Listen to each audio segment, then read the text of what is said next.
नमस्कार मित्रों, मैं गंगवार एकेडमी की तरफ से आज आपके लिए अनेक महत्वपूर्ण प्रतियोगी परीक्षाओं में आने वाली जो यूनिट है महासागर, उसके बारे में बताना चाह रहा हूँ। महासागर जो हैं ये जल के बहुत बड़े स्रोत होते हैं। संपूर्ण पृथ्वी पर जो हमारा जल है वो कितने परसेंट है? 71% जल है। और संपूर्ण पृथ्वी पर स्थल कितना है? 29% है। इसको हम इस तरह से शो अप कर सकते हैं। जो हमने एक पृथ्वी का एक काल्पनिक चित्र बनाया है, उसमें सबसे ऊपर जो होता है हमारा नॉर्थ पोल होता है और नीचे क्या है? ये साउथ पोल है। इसको हम उत्तरी गोलार्ध कहते हैं और इसको हम दक्षिणी गोलार्ध कहते हैं। तो जो हमारा उत्तरी गोलार्ध है इसमें जो है जल की मात्रा कितनी है? 60% है और स्थल कितना है? 40% है। जबकि जो हमारा दक्षिणी गोलार्ध है इसमें जल कितना है? जल की मात्रा 80% पाई जाती है और स्थल कितने परसेंट होता है? 20% होता है। बीच में हमने इन दोनों को जो है उत्तरी गोलार्ध और दक्षिणी गोलार्ध को भूमध्य रेखा या विषुवत रेखा से इसको डिवाइड करके दिखाया है। तो हमारा जो ऊपर का उत्तरी गोलार्ध होता है इसको हम स्थलीय गोलार्ध भी कहते हैं और जो हमारा दक्षिणी गोलार्ध है वो हमारा जलीय गोलार्ध है। तो इससे बहुत सारे क्वेश्चंस आपके जो है बन के आएंगे। सबसे पहला आपका यही आएगा कि संपूर्ण पृथ्वी पर जल कितने परसेंट है? तो 71% है। स्थल कितने हैं हमारे? 29% हैं। और जो हमारी पृथ्वी है उस पर कौन सा गोलार्ध जो है स्थलीय गोलार्ध है और कौन सा गोलार्ध जो है हमारा जलीय गोलार्ध है? तो जो हमारा स्थलीय गोलार्ध है उसमें हमारा उत्तरी गोलार्ध आता है और जो जलीय गोलार्ध के नाम से जो है जाना जाता है वो हमारा दक्षिणी गोलार्ध है। ठीक है, तो मैं समझता हूँ यहाँ तक आपको समझ में आ गया होगा। इसके बाद जो है जल क्या है? 97% जो है जल जो है वो कैसा है? खारा है। और कहाँ पाया जाता है? महासागरों में पाया जाता है। जिसमें 2% जल जो है ग्लेशियर या हिमनद या बर्फ के रूप में हमारे जो है हमारी पृथ्वी पर अवेलेबल है। और 1% जो है भूमिगत जल या नदियाँ या तालाबों में पाया जाने वाला जल है। तो कुल मिला के जो है 3% जल जो है पीने योग्य है, जबकि 97% जल जो है खारा है, जो पीने योग्य नहीं है। कुछ स्वच्छ जल, कुल स्वच्छ जल हमारा कितना हो गया? लगभग 2.5 या लगभग 3% के करीब है। अब आते हैं, हम बात होती है महासागर की। तो महासागर हमारे पृथ्वी पर कितने महासागर हैं? 5 महासागर हैं। कितने हैं? 5।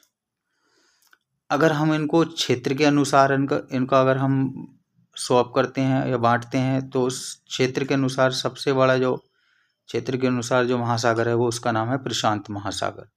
दूसरे नंबर पर आता है हमारा अटलांटिक महासागर। तीसरे पर आता है हमारा हिंद महासागर।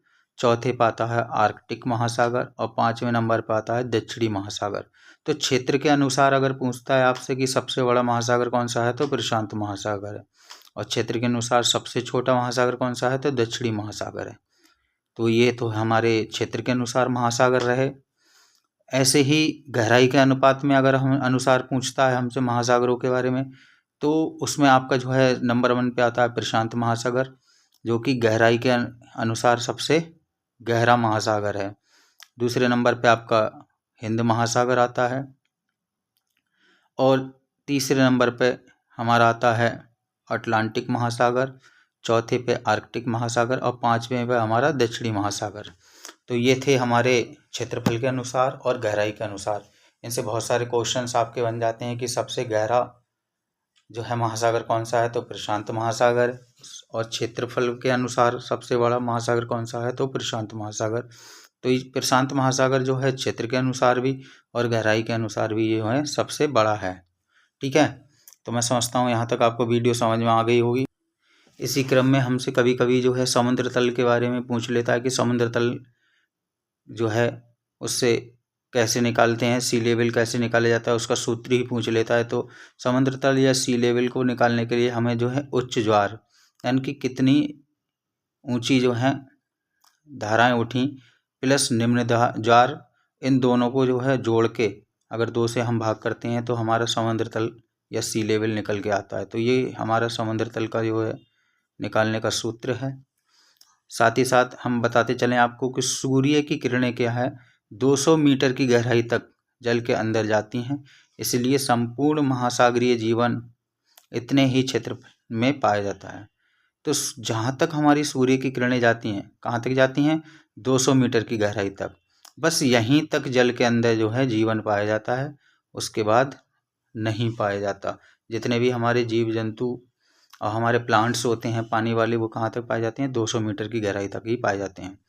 इसी क्रम में आ जाता है रिंग्स ऑफ फायर किसे कहते हैं? तो रिंग्स ऑफ फायर जो है प्रशांत महासागर को कहते हैं। क्यों कहते हैं? मैंने आपको पिछली वीडियो में बताया था कि प्रशांत महासागर के में या प्रशांत महासागर के चारों तरफ सबसे अधिक आपकी जो हैं ज्वालामुखी पाई जाती हैं। 68% जो है हमारी ज्वालामुखियाँ कहाँ पाई जाती हैं? प्रशांत महासागर के अंदर या चारों तरफ पाई जाती हैं। इसी क्रम में आ जाता है आपका गर्त, जिसे हम ट्रेंच कहते हैं। तो सबसे गहरी जो गर्त है वो क्या है? मैरियाना गर्त है, जो कहाँ पाई जाती है? प्रशांत महासागर में पाई जाती है। इसकी गहराई कितनी है? 11,033 मीटर गहरा है। और ये सबसे गहरा किस स्थान पर है? तो फिलीपींस में है। तो इससे बहुत सारे क्वेश्चंस बनते हैं आपके कि जो चैलेंजर है या जो ट्रेंच है वो कौन है, सबसे गहरी कहाँ है? तो क्या नाम है? तो मैरियाना गर्त है। कहाँ, कौन से महासागर में है? तो प्रशांत महासागर में है। ये चैलेंजर का जो है आपका गहराई पूछ लेता है, स्थान पूछ लेता है। ऐसे ही टोंगा, टोंगा क्या है? ये प्रशांत महासागर में है। प्यूटोरिक ये अटलांटिक महासागर। रोम से ये जो है गर्थ हमारी ट्रेंच कहाँ पाई जाती है? ये हमारी अटलांटिक महासागर में पाई जाती है। और सुंडा ये हमारी हिंद महासागर में पाई जाती है। तो ये थे हमारे चैलेंजर या गर्थ, जिनको हमसे पूछ लिया जाता है कि मैरियाना गर्थ किस महासागर में पाई जाती है? तो प्रशांत में। इसकी गहराई, इसका स्थान, टोंगा जो कि ट्रेंच है, ये कहाँ पाई जाती है? ये भी प्रशांत महासागर में पाई जाती है।